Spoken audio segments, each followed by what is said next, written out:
संबंधी जितनी भी परीक्षाओं में पिछले वर्ष में पूछे गए प्रश्न हैं उनको शामिल किया गया है। जितने भी प्रश्न हैं सबको शामिल किया गया है। वीडियो को स्किप किए बिना अंत तक जरूर देखिएगा। उससे पहले अगर चैनल पर नए हैं तो चैनल को सब्सक्राइब जरूर कर लीजिएगा और बेल आइकन को प्रेस कर दीजिएगा, जिससे आने वाले सभी नोटिफिकेशन आपको मिलते रहें। वीडियो को अंत तक जरूर देखिएगा और वीडियो अगर अच्छा लगे तो लाइक, शेयर और कमेंट जरूर करिएगा। चलिए आज भारतीय इतिहास के जीके से संबंधित प्रश्नों को, जो यूपी पुलिस, यूपीएसआई से संबंधित प्रीवियस ईयर के सारे क्वेश्चन इसमें शामिल किए गए हैं और विस्तृत व्याख्या के साथ, क्योंकि व्याख्या अगर देखेंगे तो नेक्स्ट एग्जाम में आपके लिए काफ़ी महत्वपूर्ण रहेगा और किस तरह के प्रश्न किस पार्ट से आते हैं उनको भी जान लेंगे आप। चलिए बिना देर के आपकी इस सीरीज को शुरू करते हैं। आज का पहला क्वेश्चन है, भारत छोड़ो आंदोलन की रानी किसे कहा जाता है? क्या वो मैडम कामा थी, अरुणा आसफ अली, सुचेता कृपलानी या सरोजनी नायडू? इनमें से कौन थी? तो भारत छोड़ो आंदोलन की रानी जो है अरुणा आसफ अली को कहा जाता है और यह क्वेश्चन जो है दिसंबर 2017 के यूपीएसआई बैच 3 में आया हुआ था। अब इसकी व्याख्या देख लेंगे। अरुणा आसफ अली भारतीय स्वतंत्रता सेनानी थी। उन्होंने 1942 में भारत छोड़ो आंदोलन के दौरान ग्वालियर टैंक मैदान में राष्ट्रीय ध्वज फहराकर भारत छोड़ो आंदोलन के आगाज की सूचना दी थी। उनकी उपलब्धियों के कारण ही अरुणा आसफ अली को भारत छोड़ो आंदोलन की रानी की संज्ञा दी जाती है। यह क्वेश्चन काफी महत्वपूर्ण है क्योंकि अब तक इसी सीरीज में यह क्वेश्चन तीसरी बार आ चुका है। ऐसा माना जाता है कि भूद आंदोलन जब शुरू हुआ तब विनोबा भावे भूमिहीन हरिजनों की समस्याओं को संबोधित करने के लिए कौन से राज्य के गांव पहुंचे थे? क्या वो महाराष्ट्र पहुंचे थे, गुजरात, तेलंगाना या मध्य प्रदेश? वो कहाँ पहुंचे थे? तो वो तेलंगाना में पहुंचे हुए थे, क्योंकि भूदान आंदोलन की शुरुआत जो है, इनका विचार जो 1951 में उस समय आया जब वे आंध्र प्रदेश, जो वर्तमान में तेलंगाना राज्य के गांव में भ्रमण कर रहे थे और उन्होंने क्या देखा उसके संबंध में याद दिया है कि भूमिहीन अस्पृश्य लोगों या हरिजनों के एक समूह के लिए जमीन मुहैया कराने की अपील के जवाब में एक जमींदार ने उन्हें 1 एकड़ जमीन देने का प्रस्ताव किया। इसके बाद वह गांव-गांव घूमकर भूमिहीन लोगों के लिए भूमि का दान करने की अपील करने लगे। उन्होंने इस दान को गांधी जी के अहिंसा के सिद्धांत से संबंधित कार्य बताया। अगला क्वेश्चन देखेंगे, विंस्टन चर्चिल द्वारा कौन सा घोषणा पत्र भारत पर लागू नहीं किया गया था? तो यह अटलांटिक घोषणा पत्र आपका यह लागू नहीं किया गया था। विंस्टन चर्चिल द्वारा घोषित अटलांटिक घोषणा पत्र भारत पर लागू नहीं किया गया था। अटलांटिक चार्टर ने एक ऐसे विश्व की आशा की थी, जो आशा को अभिव्यक्त किया था जहां सभी लोग भयमुक्त वातावरण में रह सके, निजीकरण एवं आर्थिक सहयोग के मार्ग की खोज कर सके। इस घोषणा के अंतर्गत एक स्वतंत्र विश्व के निर्माण हेतु कार्य करने का आह्वान किया गया था। इस चार्टर को संयुक्त राष्ट्र के जन्म का सूचक माना जाता है। अगला क्वेश्चन, द्वितीय विश्व युद्ध के दौरान भारत का वायसराय कौन था? बहुत ही इंपॉर्टेंट क्वेश्चन है। क्या लिनलिथगो थे, इरविन थे, लॉर्ड रीडिंग थे या आर्थर वेसेल थे? तो द्वितीय विश्व युद्ध के दौरान लॉर्ड लिनलिथगो ही भारत के वायसराय थे, क्योंकि द्वितीय विश्व युद्ध का कार्यकाल जो था, यह समय जो था 1939 से लेकर 1945 ईस्वी तक हुआ था। इस युद्ध में विश्व में 2 भागों में बटा हुआ था, मित्र राष्ट्र और धुरी राष्ट्र। उस समय लॉर्ड लिनलिथगो 1936 से 45 ईस्वी तक भारत के वायसराय थे और यह सबसे लंबे समय तक वायसराय रहे, जिन्होंने द्वितीय विश्व युद्ध के दौरान यहाँ ब्रिटिश उपस्थिति के विरोध का दमन किया। 1945 में विश्व युद्ध की समाप्ति के समय वायसराय लॉर्ड वेबल थे। देखिए 2 प्रश्न यहाँ इंपॉर्टेंट बन गए कि लॉर्ड लिनलिथगो जो थे, इनका कार्यकाल 1936 से 43 ईस्वी तक रहा और यह वायसराय उस समय तक रहे, सबसे लंबे वायसराय रहे, और इन्होंने इसका विरोध भी किया था, जो द्वितीय विश्व के युद्ध के दौरान यहाँ ब्रिटिश उपस्थिति के विरोध का दमन भी किया था। और जब विश्व युद्ध समाप्त हुआ उस समय लॉर्ड वेवेल, जिनका कार्यकाल 1943 से 47 तक था, ये वायसराय थे। अगला क्वेश्चन देखते हैं, निम्नलिखित में से किस राजनेता ने भूदान आंदोलन में सक्रिय भूमिका निभाई?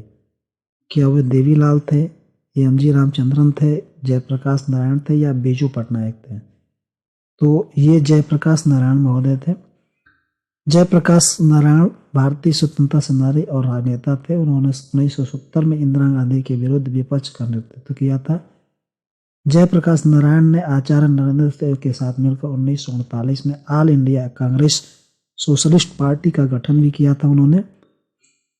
इसके अलावा 1953 में कृषक मजदूर प्रजा पार्टियों के विलय में उन्होंने सक्रिय भूमिका निभाई थी, और भारत के स्वतंत्र होने के बाद उन्होंने प्रजा सोशलिस्ट पार्टी से इस्तीफा दे दिया था। चुनावी राजनीति से अलग होकर भूमि सुधार हेतु विनोबा भावे के भूदान आंदोलन से वे जुड़ गए थे। अगला क्वेश्चन है और बहुत ही इंपॉर्टेंट क्वेश्चन है, इसको आप नोट डाउन कर लीजिएगा। किस देश ने 1914 में जापानी स्टीमर यानी जापानी जहाज जो था कामागाटामारू के प्रवेश के लिए मना कर दिया था? क्या वो चीन था, संयुक्त राज्य अमेरिका था, कनाडा था, या भारत था? तो इसका उत्तर है कनाडा। अब इसकी विस्तृत व्याख्या देख लेंगे। 23 मई 1914 को जापानी जहाज का कामागाटामारू जहाज के सीधी यात्रा के बाद ब्रिटिश कोलंबिया, इसको कनाडा कहा जाता है, वैंकूवर तट पर पहुंचा, जिसमें 351 यात्री थे। इन यात्रियों में अधिकतर सवार यात्री पंजाब और ब्रिटिश राज्य से थे। इन प्रवासियों को कनाडाई सरकार ने अपनी तरफ से अपनी जमीन पर उतरने से रोक दिया और सिर्फ 24 लोगों के उतार कर बाकी को वापस भेज दिया। शेष यात्री कोलकाता के बजबज बंदरगाह पर पहुंचने पर अंग्रेजों की फायरिंग का शिकार हो गया, जिसमें 22 लोगों की मौके पर ही मौत हो गई।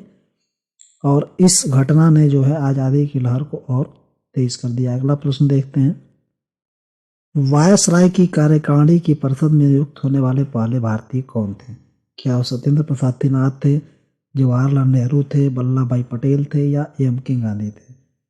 तो ये पहले भारतीय जो थे वो सत्येंद्र प्रसाद सिन्हा थे। अब इसकी विस्तृत व्याख्या देख लेंगे। सत्येंद्र प्रसाद सिन्हा वायसराय की कार्यकारिणी परिषद में नियुक्त होने वाले पहले भारतीय थे। सत्येंद्र प्रसाद बंगाल के एडवोकेट जनरल भी थे। वे पहले भारतीय थे जिन्होंने वायसराय की काउंसिल में कानूनी सदस्य के रूप में प्रवेश करने का सम्मान प्राप्त हुआ। प्रथम विश्व युद्ध के बाद सिन्हा को लॉर्ड की उपाधि प्रदान की गई। ये महत्वपूर्ण इसमें बनेगा प्रश्न कि सत्येंद्र प्रसाद सिन्हा जो वायसराय की कार्यकारिणी में नियुक्त होने वाले पहले भारतीय थे, उनको प्रथम विश्व युद्ध के बाद कौन सी उपाधि दी गई? लॉर्ड की उपाधि दी गई। इस बात को नोट कर लीजिएगा। अगला प्रश्न है, गांधी जी को दक्षिण अफ्रीका से वापस लौटने के लिए राजी करने में किसने महत्वपूर्ण भूमिका निभाई थी? क्या वो डब्ल्यू बाकोर थे, स्पेंसर वाल्टन थे, विलियम ग्राडफे थे, या C.F. एंड्रूज थे? तो इसका उत्तर हो जाएगा C.F. एंड्रूज थे। गांधी जी को दक्षिण अफ्रीका से भारत लौटने के लिए राजी करने में C.F. एंड्रूज ने महत्वपूर्ण भूमिका निभाई थी। गांधी जी को 9 जनवरी 1915 को दक्षिण अफ्रीका से भारत पहुंचे थे, और इसी दिन जो है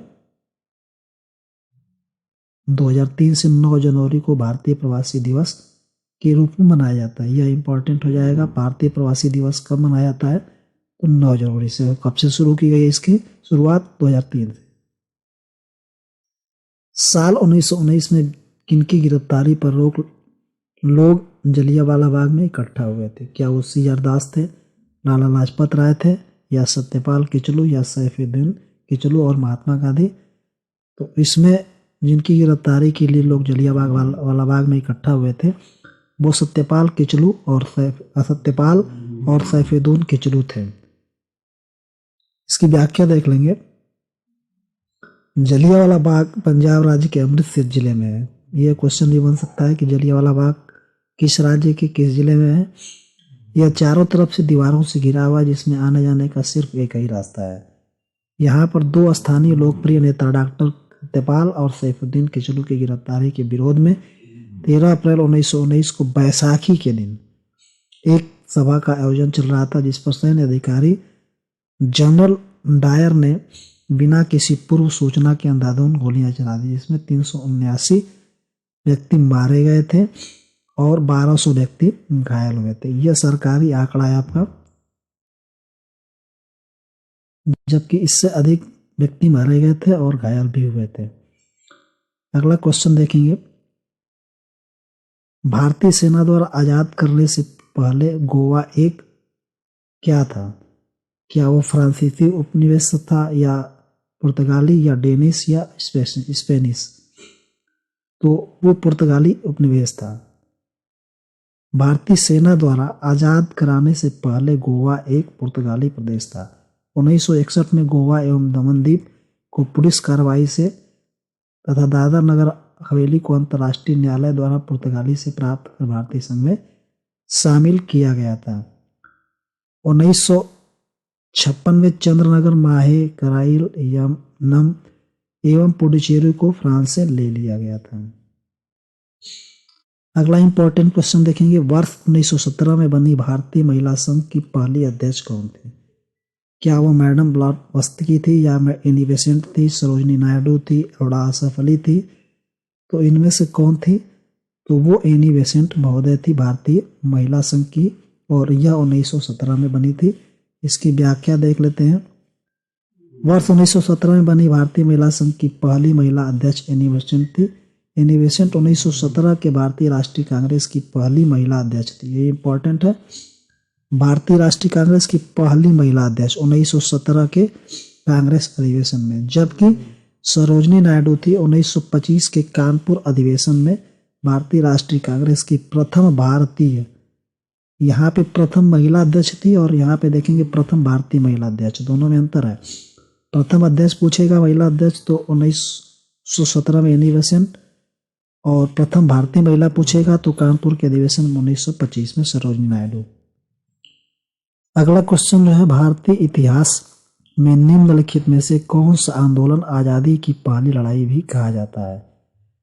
तो 1857 का विद्रोह था, 1859 का नील विद्रोह, 1922 का चौरा चौरी घटना, या 1927 का साइमन के विरोध में आंदोलन। तो भारत आजादी की पहली लड़ाई या भारत का प्रथम स्वतंत्रता संग्राम 1857 में इसी को कहा जाता है। इसकी व्याख्या देख लेंगे। 1857 को आजादी की पहली लड़ाई भी कहा जाता था। यह एक सैनिक विद्रोह था। 1857 का विद्रोह ब्रिटिश नीतियों और साम्राज्यवादी शोषण के प्रति जन असंतोष का उभार था। बीडी सावरकर ने इसे भारतीय स्वतंत्रता का प्रथम स्वतंत्रता संग्राम कहा था। सर सैयद अहमद खान ने निम्नलिखित में से किस संगठन को स्थापित किया था? क्या वो खिलाफत आंदोलन था, इंडियन नेशनल एसोसिएशन था, All India Muslim Mohammedan Educational Conference था, या अखिल भारतीय मजलिस इत्तेहादुल मुस्लिमीन था? तो ये कौन सा था इसमें से? तो सर सैयद अहमद द्वारा जो था वो संगठन जिसको स्थापित किया गया था वो ऑल इंडिया मोहम्मडम एजुकेशनल कॉन्फ्रेंस था। अगला इसकी व्याख्या, शिक्षा के विकास के लिए सर सैयद अहमद खान ने अनेक संस्थाएं खोली थी, जिसमें 1875 ईस्वी में मोहम्मडम एंग्लो ओरिएंटल कॉलेज का स्थान प्रमुख था। यह संस्था 1920 ईस्वी में अलीगढ़ मुस्लिम विश्वविद्यालय के नाम से प्रसिद्ध हो गई, और सर सैयद अहमद खान ने अलीगढ़ में 1886 ईस्वी में ऑल इंडिया मोहम्मडम एजुकेशनल कॉन्फ्रेंस का गठन किया। इस कांग्रेस के 1906 में ढाका सम्मेलन में मुस्लिम लीग का गठन हुआ था। मुस्लिम लीग का गठन कब हुआ था? 1906 ईस्वी में। यह भी इंपॉर्टेंट क्वेश्चन है। अगला क्वेश्चन देख लेंगे। शिवाजी के छोटे बेटे का नाम बताइए जो तीसरे छत्रपति थे। तो क्या वो राजा राम थे, संभाजी थे, शाहू थे, या बाजीराव थे? इनमें से कौन थे? तो वो शिवाजी महाराज के जो तीसरे बेटे थे, छोटे सबसे बेटे थे, तीसरे छत्रपति बने, वो राजा राम थे। इनकी विस्तृत व्याख्या देखेंगे। शिवाजी महाराज का जन्म 19 फरवरी 1627 ईस्वी को और मृत्यु 3 अप्रैल 1680 ईस्वी में हुई थी। इनके माता पिता का नाम यानी पिता का नाम जो था शहाजी भोसले और माता जी का नाम जिजाबाई भोसले था।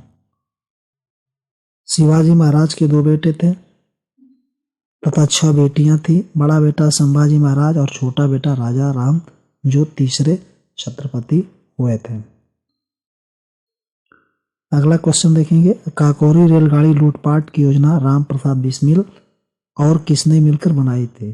क्या वो खुदीराम थे, शिवराम राजगुरु या अशफाकुल्ला या अतीन्द्रनाथ दास थे? तो इनमें से कौन थे? तो काकोरी रेलकांड से घटना से जुड़े हुए थे राम प्रसाद बिस्मिल और अशफाकुल्ला खां थे। इसकी व्याख्या देख लेंगे। काकोरी रेलगाड़ी लूटपाट की ऐतिहासिक घटना 9 अगस्त 1925 को लखनऊ जिले के काकोरी रेलवे स्टेशन से छोटी सहारनपुर लखनऊ पैसेंजर ट्रेन में हुई थी। इस लूटपाट की योजना राम प्रसाद बिस्मिल और अशफाकुल्ला खां ने की थी। इसी के चलते जो है राजेंद्र लाहिड़ी, पंडित राम प्रसाद बिस्मिल, अशफाकुल्ला तथा रोशन सिंह को फांसी की सजा दी गई थी। अगला क्वेश्चन देखेंगे, हवा महल 1799 ईस्वी में महाराजा यहाँ खाली है किसके द्वारा बनवाया गया था? तो हवा महल किसके द्वारा बनाया गया था? क्या वो पृथ्वीराज चौहान थे, राय बुलरभट्टी थे, सवाई प्रताप सिंह थे या रानी पद्मिनी थे? इनमें से कौन थे? यह क्वेश्चन देखिए आपका 2019 में यूपी कांस्टेबल में पूछा हुआ है।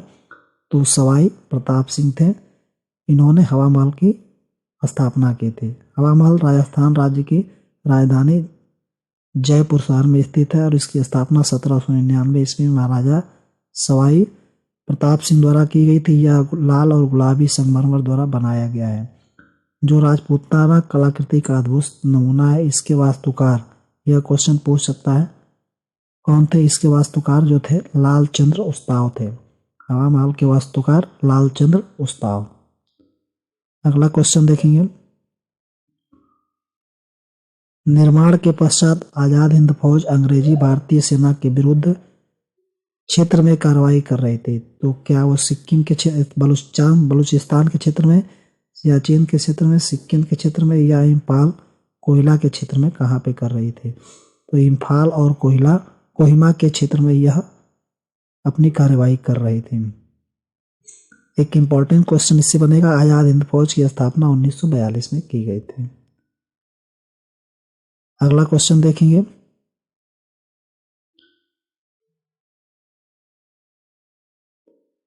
जब महात्मा गांधी को रेलगाड़ी से जबरन उतारा गया तो वे दक्षिण अफ्रीका में कहाँ जा रहे थे? क्या वो प्रिटोरिया जा रहे थे, जोहान्सबर्ग जा रहे थे, क्या वो केप टाउन जा रहे थे या डरबन जा रहे थे? तो वो प्रिटोरिया में जा रहे थे। उसका ऑप्शन ए सही हो जाएगा। 7 जून 1893 को गांधी जी प्रिटोरिया जाने के लिए ट्रेन में प्रथम श्रेणी में डब्बे में यात्रा कर रहे थे, जो कि गोरे लोगों के लिए आरक्षित था। वाइट टिकट होने के बावजूद केवल रंगभेद के कारण उन्हें, यह देखिए इंपॉर्टेंट बनेगा, गांधी जी को किस स्टेशन पे उतारा गया था? जबरदस्ती देकर, धक्का देकर। तो पीटर मारिट्जबर्ग स्टेशन पर जबरदस्ती धक्के देकर बाहर निकल दिया गया, जिसके बाद गांधी जी ने दक्षिण अफ्रीका में रंग के नाम पर होने वाले भेदभाव और भारतीय समुदाय के उत्पीड़न के खिलाफ लड़ने का निश्चय किया गया। यह इंपॉर्टेंट क्वेश्चन है। इसमें पीटर मारिट्जबर्ग स्टेशन पर गांधी जी को उतार दिया गया था। अगला इंपॉर्टेंट क्वेश्चन देखेंगे, रविन्द्रनाथ टैगोर ने निम्नलिखित में से किस देश का राष्ट्रगान लिखा था? क्या वो चीन का लिखा था, म्यांमार का लिखा था, भूटान का लिखा था या बांग्लादेश का लिखा था? तो ये रविन्द्रनाथ टैगोर ने जो है बांग्लादेश का राष्ट्रगान लिखा था।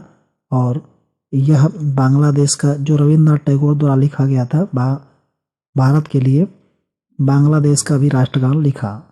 बांग्लादेश के राष्ट्रगान आमार सोनार बांग्ला था, इन्होंने इसे 1906 में लिखा था। अगला क्वेश्चन देखेंगे, मुगल सम्राट जहांगीर ने शालीमार बाग का निर्माण कब किया था? या निर्माण किया था किस जगह पे किया था? तो दिल्ली में किया था वो, क्या बलूचिस्तान में किया था, या अवध में किया था, या कश्मीर में किया था? तो शालीमार बाग जहांगीर द्वारा निर्मित यह कश्मीर में हुआ था। और इसकी व्याख्या देख लेंगे, शालीमार बाग भारत के जम्मू कश्मीर राज्य के लिए विख्यात उद्यान है, जो मुगल बाग का एक उदाहरण भी है। इसे मुगल बादशाह जहांगीर ने श्रीनगर में बनाया था। अगला क्वेश्चन ये भी हो सकता है आपका नेक्स्ट क्वेश्चन एग्जाम में कि कश्मीर के किस नगर में बनाया गया था? श्रीनगर में बसाया गया था। श्रीनगर भारत के लिए उत्तरतम राज्य जम्मू कश्मीर की ग्रीष्मकालीन राजधानी भी है। यह भी क्वेश्चन हो सकता है कि श्रीनगर भारत के जम्मू कश्मीर राज्य की कौन सी किस तरह की राजधानी है? तो ग्रीष्मकालीन राजधानी है। अगला क्वेश्चन देखेंगे,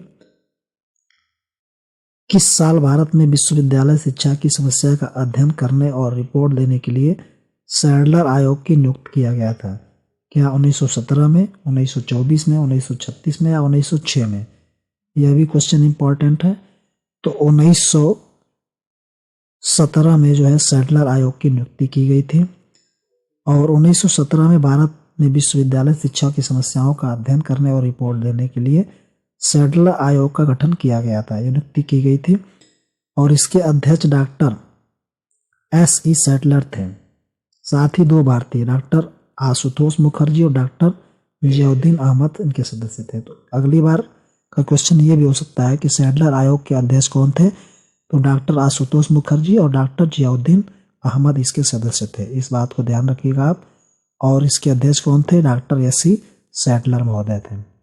अगला क्वेश्चन, मद्रास हिंदू सामाजिक सुधार एसोसिएशन को प्रारंभ किसकी मदद से हुआ था? किसकी मदद करने के लिए हुआ था? तो गरीब बच्चों के लिए हुआ था, क्या विकलांगों के लिए हुआ था, या देवदासियों के लिए हुआ था, या जनजातीय लोगों के लिए हुआ था? यह किसके लिए हुआ था? तो देवदासियों के लिए यह सुधार आंदोलन शुरू किया गया था। अब इसकी व्याख्या देख लेंगे। 1893 मद्रास हिंदू सामाजिक सुधार एसोसिएशन का आरंभ देवदासियों एवं या वेश्याओं की मदद के लिए हुआ था। भारतीय समाज में स्त्रियों का एक विशेष वर्ग था। ये देवदासियां हिंदू राजा महाराजाओं के घर नृत्य किया करती थी। इनकी वजह से इनका समाज में नैतिक पतन, चरित्रहीनता, महिलाहीनता जैसी समस्याएं शुरू हो गई थी और इसी समस्या की सुधार के लिए यह संगठन स्थापित किया गया था। अगला क्वेश्चन देखेंगे। यह क्वेश्चन बहुत ही इंपॉर्टेंट है, आप देख लीजिएगा इसको। अखिल भारतीय अस्पृश्यता विरोधी संघ किस साल में स्थापित किया गया था? क्या 1936 में, 1932 में, 1928 में या 1926 में?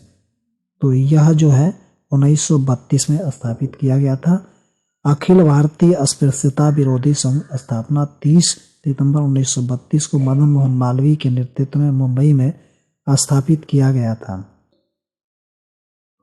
इसके पहले अध्यक्ष घनश्याम दास बिरला थे तथा अमृतलाल ठक्कर मंत्री चुने गए थे।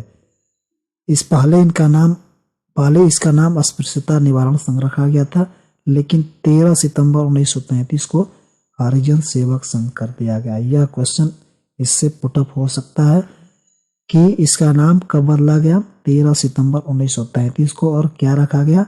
हरिजन सेवक संघ। अगला क्वेश्चन देखेंगे। कोलकाता में धर्म सभा की स्थापना किसने की थी? क्या वो गोपी मोहन देव थे, भाई बालक सिंह थे, सैयद अहमद थे या हेनरी डेरोजियो थे? तो कलकत्ता में जो धर्म सभा की स्थापना हुई थी वो गोपी मोहन देव के द्वारा हुई थी। व्याख्या देख लेंगे इसकी। 1830 में राधाकांत देव, जिनको गोपी मोहन देव भी कहा जाता है, नहीं इनके पुत्र थे, गोपी मोहन देव के पुत्र थे, ने इसी संस्था का नेतृत्व करते हुए सती प्रथा का यह एक रूढ़िवादी संस्था थी जो धार्मिक सामाजिक स्तर को यथास्थिति बनाए रखने के समर्थन में थी। अगला क्वेश्चन देखेंगे। निम्नलिखित में से कौन से सिख गुरु ने 1699 में खालसा पंथ की स्थापना की थी? खालसा निष्ठावान समुदाय है जिसने अपने विश्वास के दृश्य प्रतीकों को पहनते हैं और योद्धाओं की तरह प्रशिक्षित हुआ है। तो क्या गुरु तेग बहादुर थे, गुरु हरगोविंद थे या गुरु हरकृष्ण थे या गुरु गोविंद सिंह थे? तो इसमें से गुरु गोविंद सिंह थे जो इन्होंने खालसा पंथ की स्थापना 1699 ईस्वी में की थी। इसकी व्याख्या देखेंगे। खालसा सिख धर्म के विधिवत दीक्षा प्राप्त अनुयायियों का सामूहिक रूप है। अगला क्वेश्चन देखेंगे, उस ब्रिटिश गवर्नर जनरल का नाम बताइए जिन्होंने भारत में रेलवे का शुभारंभ किया था। क्या वो ऑकलैंड थे, क्या वो मेटकाफ थे, क्या वो लॉर्ड हेस्टिंग्स थे, या क्या लॉर्ड डलहौजी थे? तो वो लॉर्ड डलहौजी महोदय थे। लॉर्ड डलहौजी जो थे भारत में 1848 से लेकर 1856 तक गवर्नर जनरल रहा, और इसी के समय भारत में प्रथम बार, देखिए अगला क्वेश्चन ये भी हो सकता है कि भारत में प्रथम बार 16 अप्रैल 1853 को बम्बई से थाने के बीच में 34 किलोमीटर रेलगाड़ी चली थी।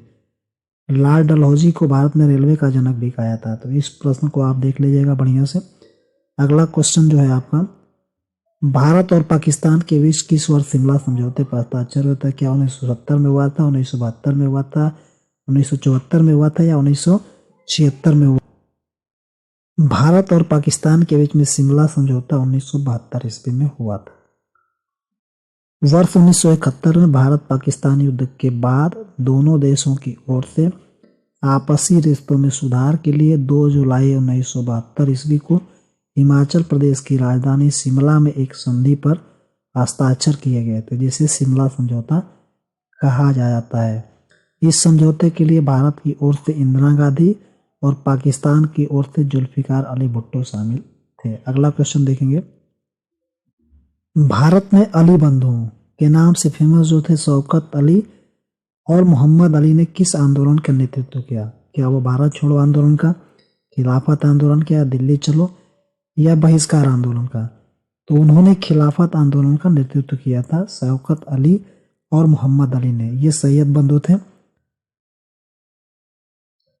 भारत छोड़ो आंदोलन महात्मा गांधी के नेतृत्व में हुआ था, खिलाफत आंदोलन शौकत अली और मोहम्मद अली, दिल्ली चलो अभियान सुभाष चंद्र बोस, बहिष्कार आंदोलन बंगाल के राष्ट्रपतियों द्वारा शुरू किया गया था। अगला क्वेश्चन जो है आपका, हिंद स्वराज नामक पुस्तक के लेखक कौन थे? क्या वो मोहनदास करमचंद गांधी थे, गोपाल कृष्ण गोखले थे, बाल गंगाधर तिलक थे, या मौलाना आजाद थे? तो हिंद स्वराज की पुस्तक के लेखक जो है मोहनदास करमचंद गांधी थे। मोहनदास करमचंद गांधी की पुस्तक का नाम देख लेते हैं, हिंद स्वराज, हरिजन, यंग इंडिया और नवजीवन। गोपाल कृष्ण गोखले ने नेशन की शुरुआत की थी। बाल गंगाधर तिलक ने केसरी, मराठा और गीता रस की शुरुआत की थी। आप देख लेंगे यहाँ केसरी जो था, अरे केसरी जो था मराठी भाषा में प्रकाशित होता था, और मराठा जो था अंग्रेजी भाषा में प्रकाशित होने वाला इनका पत्र था। अगला इंपॉर्टेंट जो है, मौलाना आजाद, अल हिलाल और गुब्बारे खातिर, इंडिया मीन्स फ्रीडम, यह इंपॉर्टेंट है, इसको नोट कर लीजिएगा। अगला क्वेश्चन देखते हैं,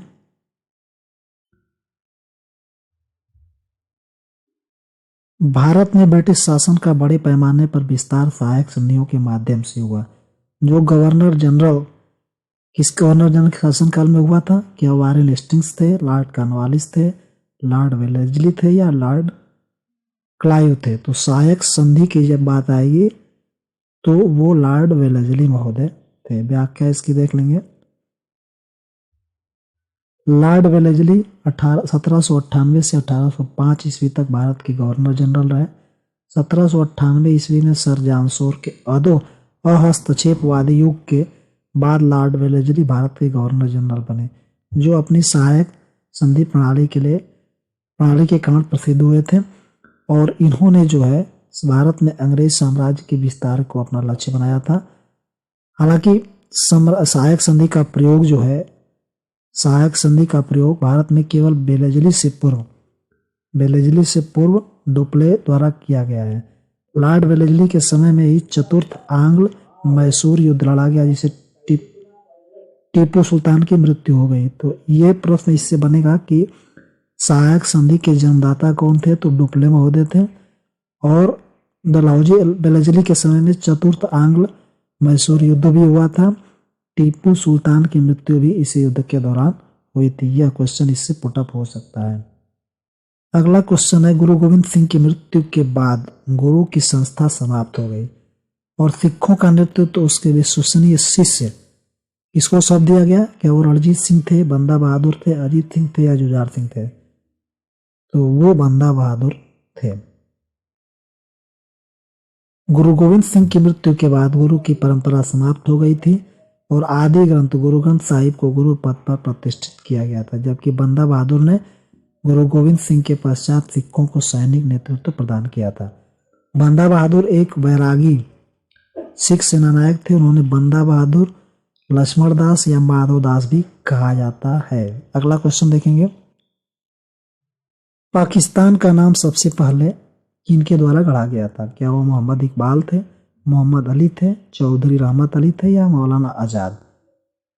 तो वे चौधरी रहमत अली थे। और यह क्वेश्चन मोस्ट इंपॉर्टेंट है, इसको नोट डाउन कर लीजिएगा क्योंकि यह यूपीएसआई 2017 में भी यह क्वेश्चन पूछा गया है।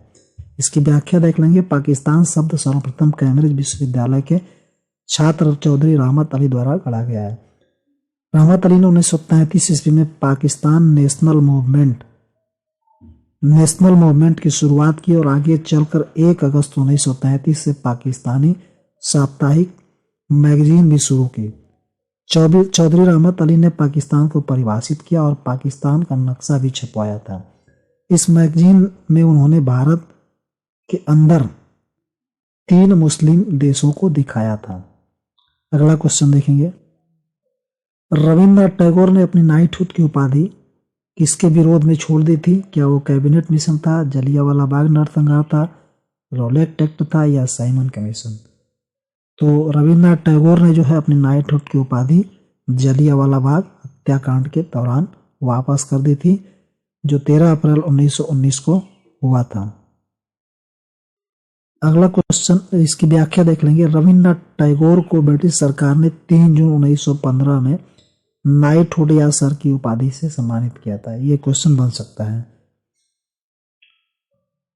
निम्नलिखित में से किस रियासत ने 1947 में पाकिस्तान में मिलने की घोषणा की, लेकिन बाद में जनमत संग्रह के बाद इसे भारत में शामिल होने के लिए मजबूर होना पड़ा? क्या वो रामपुर थी, जूनागढ़ थी, फरीदकोट या पोरबंदर? तो वो जो रियासत थी वो जूनागढ़ थी। इसकी व्याख्या देखेंगे। जूनागढ़ रियासत 1947 में पाकिस्तान में मिलने की घोषणा की थी, लेकिन जनमत संग्रह के बाद जो है इसे भारत में शामिल होना पड़ा था।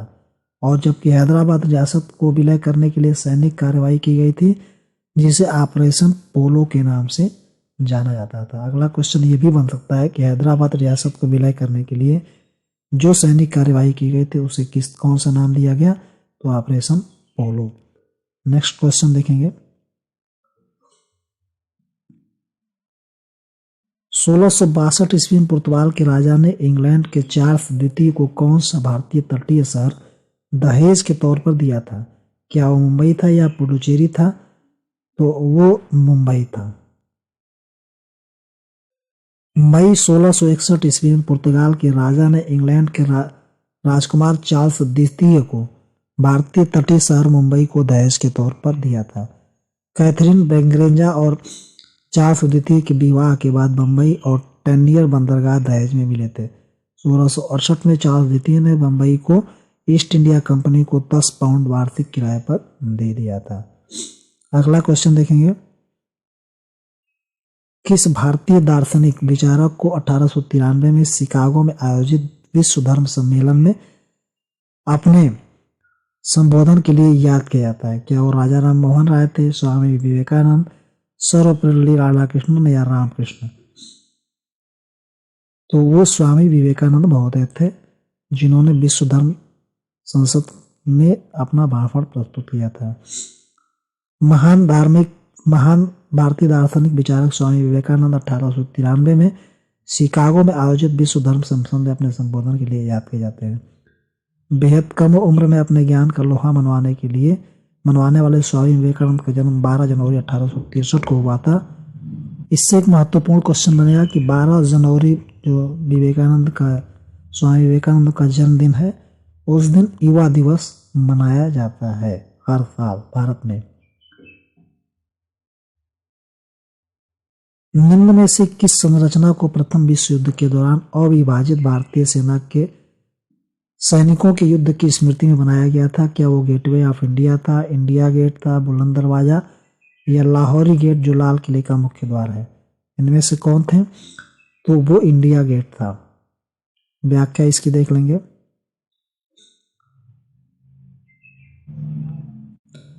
देखिए, यह यूपी पुलिस के कांस्टेबल भर्ती परीक्षा 2018 में आया हुआ प्रश्न है। नई दिल्ली के मध्य चौराहे पर 45 मीटर ऊंचा इंडिया गेट है जो मेहराबदार यानी आर्क ऑफ ट्रायम्फ के रूप में है। इसके फ्रेंच काउंटर पार्ट के रूप यहाँ यह 70,000 भारतीय सैनिकों का स्मारक है जिन्होंने विश्व युद्ध प्रथम के दौरान ब्रिटिश आर्मी के लिए अपनी जान गंवाई थी। इस स्मारक में अफगान युद्ध 1919 के दौरान पश्चिमोत्तर सीमांत में मारे गए 13,516 से अधिक ब्रिटिश और भारतीय सैनिकों के नाम अंकित है।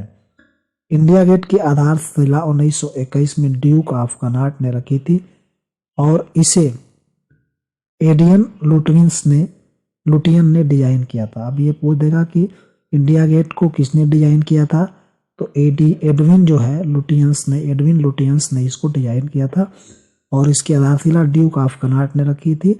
कितने भारतीय सैनिकों का स्मारक है, तो 70,000 भारतीय सैनिकों का स्मारक है जो प्रथम विश्व युद्ध में मारे गए थे। अगला क्वेश्चन देखेंगे। एक क्वेश्चन आप एकदम नोट डाउन कर लीजिएगा कि भूदान आंदोलन से संबंधित बहुत सारे प्रश्न इसमें आ रहे हैं। यूपीएसआई में आया था और कांस्टेबल की परीक्षा में भी ये दोबारा रिपीट हो रहा है। भूदान आंदोलन किसने प्रारंभ किया था? क्या वो रविन्द्रनाथ टैगोर थे, राम मनोहर लोहिया थे, विनोबा भावे थे या अरविंद घोष थे? तो इसका उत्तर आपको पता ही होगा क्योंकि मैंने बता भी दिया है, विनोबा भावे इसने प्रारंभ किया था। विनोबा भावे ने इसको प्रारंभ किया था। स्वतंत्रता सेनानी और गांधीवादी आचार्य विनोबा भावे ने वर्ष 1951 से 57 में भूदान आंदोलन शुरू किया था जिसका प्रमुख उद्देश्य 52 मिलियन एकड़ भूमि भूमिहीनों के लिए प्राप्त करना था। ये मोस्ट इंपॉर्टेंट क्वेश्चन है, इसको आप देख लीजिएगा बढ़िया से। चलिए अगला क्वेश्चन देख। स्वतंत्र भारत का अंतिम गवर्नर जनरल, देखिए इस बात को ध्यान रखिएगा, स्वतंत्र भारत का पूछ रहा है अंतिम गवर्नर जनरल। क्या वो लॉर्ड माउंटबेटन थे, राजेंद्र प्रसाद थे, सी राजगोपालाचारी थे, लॉर्ड मैकाले थे? तो वो सी राजगोपालाचारी थे। स्वतंत्र भारत के अंतिम गवर्नर जनरल तथा प्रथम भारतीय गवर्नर जनरल पूछेगा तो चक्रवर्ती सी राजगोपालाचारी ही होंगे। 2 जून 1948 से 26 जनवरी 1950 को। जबकि स्वतंत्र भारत के पहले गवर्नर जनरल लॉर्ड माउंटबेटन थे। 1922 में महात्मा गांधी ने असहयोग आंदोलन क्यों वापस ले लिया? क्या वो अंग्रेजी सरकार के दबाव में आकर के, क्या वो आरती लोगों द्वारा सहयोग न मिलने के कारण, या चौरा चौरी में हिंसात्मक घटना के कारण, या उपयुक्त में से कोई नहीं? तो चौरा चौरी में हिंसात्मक घटना के कारण ही इन्होंने आंदोलन वापस ले लिया था। असहयोग आंदोलन का संचालन स्वराज की मांग को लेकर किया गया था। यह आंदोलन गांधी जी के द्वारा 1 अगस्त 1920 में किया गया था। इसका उद्देश्य अंग्रेजी सरकार के साथ सहयोग न करके कार्रवाई में बाधा उत्पन्न करना था। 5 फरवरी 1922 में उत्तर प्रदेश के गोरखपुर जिले में स्थित चौरा चौरी नामक स्थान पर पुलिस के 22 जवानों को जिंदा जला देने की घटना से आहत होकर गांधी जी ने असहयोग आंदोलन वापस ले लिया था। कहीं कहीं यहाँ पे इसकी डेट जो है 4 फरवरी भी देगा तो वो भी सही है। 4 फरवरी एग्जैक्ट डेट ही इसका सही है। अगला क्वेश्चन देखेंगे। डिस्कवरी ऑफ इंडिया पुस्तक के लेखक कौन है? क्या वो सुभाष चंद्र बोस थे, बाल गंगाधर तिलक थे, जवाहरलाल नेहरू थे या लाला लाजपत राय थे? तो डिस्कवरी ऑफ इंडिया पुस्तक के लेखक जवाहरलाल नेहरू हैं। इन्होंने यह पुस्तक जो है 1942 से 46 के दौरान अहमदनगर जेल में लिखी थी। स्वतंत्रता के बाद रियासतों का एकीकरण में सबसे महत्वपूर्ण भूमिका किसके द्वारा निभाई गई थी? बहुत ही महत्वपूर्ण प्रश्न है। क्या वो सरदार वल्लभ भाई पटेल थे, जवाहरलाल नेहरू थे, महात्मा गांधी थे या बाबू राजेंद्र प्रसाद थे? तो सरदार वल्लभ भाई पटेल के चलते जो भारतीय रियासतों का एकीकरण हो सका था। व्याख्या देख लेंगे। स्वतंत्रता प्राप्ति के समय भारत में 8 प्रांत 562 देसी रियासतें थी। सरदार वल्लभ भाई पटेल के सूझबूझ से देसी रियासतों का स्वतंत्रता प्राप्ति के समय भारतीय संघ में विलय कर लिया गया। केवल 3 रियासतें जूनागढ़, हैदराबाद और जम्मू कश्मीर बच गए थे। इसमें जूनागढ़ को जनमत संग्रह के द्वारा जो है मिलाया गया था। जूनागढ़ जो था इसमें जनमत संग्रह द्वारा मिलाया गया था, जबकि हैदराबाद को जो है पुलिस कार्रवाई के द्वारा और जम्मू कश्मीर को विलय पर हस्ताक्षर करने के बाद इसको मिलाया गया था। यह इंपॉर्टेंट क्वेश्चन है। बंबई और ठाणे के बीच किस साल पहली रेलवे लाइन बिछाई गई थी? क्या वो 1853 थी, 1854 में, या 1856 या 1858 में? तो बंबई और ठाणे के बीच 34 किलोमीटर जो रेलगाड़ी चली थी वो 1853 में चली थी और 1853 में ही यहाँ पे रेलवे लाइन बिछाई गई थी। इसकी व्याख्या देख लेंगे। 16 अप्रैल साल 1853 को मुंबई से ठाणे के मध्य 14 डिब्बों की रेलगाड़ी 34 किलोमीटर दूरी के लिए चलाई गई। रेलवे की शुरुआत अंग्रेजों ने प्रशासनिक सुविधा के लिए किया था। इसको यह क्वेश्चन भी बन सकता है, किसके लिए किया था? प्रशासनिक सुविधा के लिए। भारतीय रेल एशिया का सबसे बड़ा और विश्व का दूसरा सबसे बड़ा रेल नेटवर्क है। यह विश्व का सबसे बड़ा नियोक्ता है, जिसमें 16 लाख से अधिक कर्मचारी हैं। यह भी पूछ सकता है क्वेश्चन, दार्जिलिंग हिमालयन रेलवे जो पतली गेज की एक पुरानी रेल व्यवस्था है, यूनेस्को द्वारा विश्व विरासत घोषित किया गया है। कौन सी? दार्जिलिंग हिमालयन रेलवे। अगला क्वेश्चन है, दूसरे बाजीराव का दत्तक पुत्र नाना साहब को मराठों का शासक बनाने दूसरे बाजीराव का दत्तक पुत्र नाना साहब को मराठों का शासक मानने से निम्न में से किसने इनकार किया था? क्या वो मॉन्टेग्यू थे, मैकाले थे, लॉर्ड विलियम थे या डलहौजी थे? तो डलहौजी ने इनको शासक मानने से इनकार कर दिया था मराठों को। अब एक दूसरा क्वेश्चन इससे पूछ भी सकता है, इसकी व्याख्या देख लेते हैं। उससे पहले नाना साहब को धोंदू पंथ के नाम से भी जाना जाता है। धोंदू, यहाँ धोंदू होगा। सन 1824 में माधव नारायण राव के घर जन्म लिए, जो पेशवा बाजीराव द्वितीय के सगोत्र भाई थे। पेशवा ने नाना साहब को अपना दत्तक पुत्र स्वीकार किया। 1851 में पेशवा का स्वर्गवास हो गया और कंपनी के शासक ने बिठूर के कमिश्नर को आदेश दिया कि नाना राव को यह सूचना दे कि शासन ने उन्हें केवल पेशवाई धन संपत्ति का ही उत्तराधिकारी बनाया, पेशवा उपाधि का नहीं। परंतु नाना ने सारी संपत्ति शस्त्रागार पर अधिकार करके पेशवा की उपाधि को धारण कर लिया और पेशवाई पेंशन चालू करने की ब्रिटिश मांग को क्या किया था? उन्होंने ब्रिटिश सरकार से मांग की, परंतु लॉर्ड डलहौजी ने उन्हें शासक मानने से इनकार कर दिया। नाना साहब को प्रथम स्वतंत्रता संग्राम 1857 का शिल्पकार भी माना जाता है। चौरा चौरी की घटना कब हुई थी? 5 फरवरी 1912, 5 फरवरी 1952, 22, 5 फरवरी 1932 या 5 फरवरी 1942? तो चौरा चौरी की घटना जो है 5 फरवरी 1922 को घटित हुई थी। इसके संदर्भ में व्याख्या आप देख चुके हैं पहले भी। स्वराज मेरा जन्मसिद्ध अधिकार है और मैं इसे लेकर रहूंगा, यह किसने कहा था? बिपिन चंद्र पाल ने कहा था, या गोपाल कृष्ण गोखले ने, या बाल गंगाधर तिलक ने, या लाला लाजपत राय ने? किसने कहा था? तो इसको बाल गंगाधर तिलक ने कहा था। बाल गंगाधर तिलक ने ही जो है इस कथन को कहा था और पूर्ण स्वराज की मांग करने वाले भी नेता यही थे।